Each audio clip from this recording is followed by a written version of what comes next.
అన్ని రంగాల పథకాలను అన్ని రద్దు చేసే పరిస్థితికి వచ్చారు. అంటే ఏదో ఒక 24,000 రూపాయలు మీకు ఇస్తే దాంతోనే మీ జీవితాలు బాగుపడిపోతాయని పెన్షన్ 3,000 ఇస్తున్నాం, ఇప్పుడు 4,000 ఇస్తున్నాం, కానీ నెలకు 2,000 ఇస్తే మీ జీవితాలు మారిపోతాయనుకోవడం ఏ విధంగా సబబోమని ఒక్కసారి ఆలోచించుకోవాల్సిన అవసరం ఉంది. అన్ని పథకాలను రద్దు చేశారు. అదే మరిగా సొంత మగ్గం ఉంటేనే చేనేత నేస్తామన్నారు. ఆప్కో ద్వారా కొనుగోళ్లు ఆపేసే పరిస్థితికి వచ్చారు. అదే మరి నూలు రంగుపై సబ్సిడీ కూడా ఎత్తేశారు.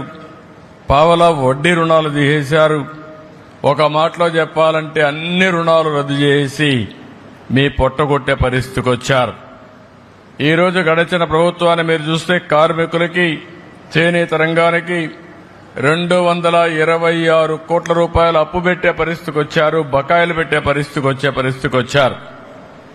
కానీ ఒక్క మాట మీకు అందరికి గుర్తు చేసుకోవాల్సిన అవసరం ఉంది. చరిత్ర కూడా తెలుగుదేశం ప్రతిపక్షంలో ఉన్నా, అధికార పక్షంలో ఉన్నా ఎప్పుడూ చేనేత కార్మికులకు పోరాడిన పార్టీ తెలుగుదేశం పార్టీ అని మరొక్కసారి స్పష్టం చేస్తున్నా.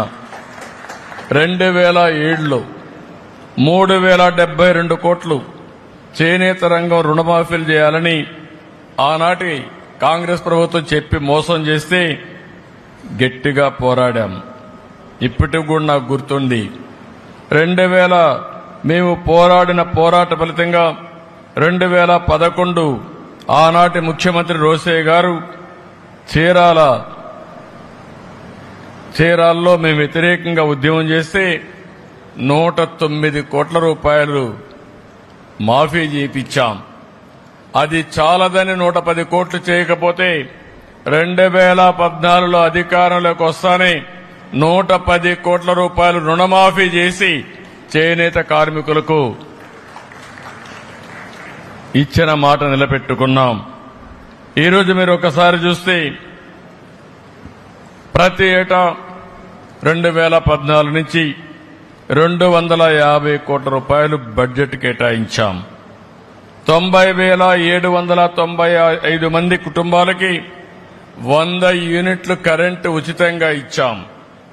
ఆ రోజు మీరందరూ అడిగారు, చేనేత పరిశ్రమలో చాలా సమస్యలున్నాయి, చిన్న వయసులో అనారోగ్య సమస్యలు వస్తున్నాయి, మగ్గం పైన కూర్చుంటున్నాం, కడుపులోకి నూలంతా వెళుతుంది, దానివల్ల ఇబ్బందులు వస్తున్నాయంటే పింఛన్ ఇచ్చిన ఘనత, పెన్షన్లు ఇచ్చిన ఘనత తెలుగుదేశం ప్రభుత్వాన్ని చెప్పి మరొక్కసారి గుర్తు చేస్తున్నా.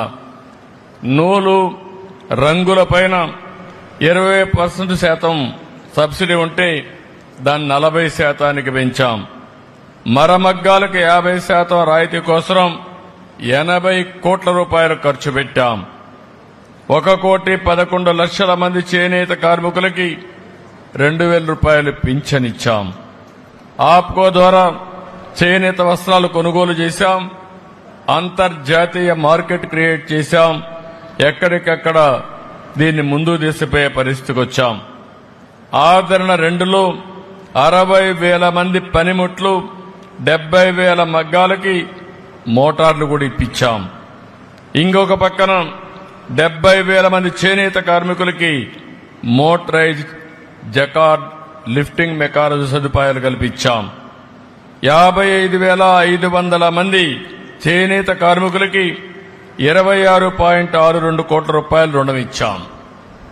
ఇవన్నీ చేసి ఆ రోజు ముందుకు పోయామంటే అది చేనేత పరిశ్రమ పైన ఉండే శ్రద్ధ.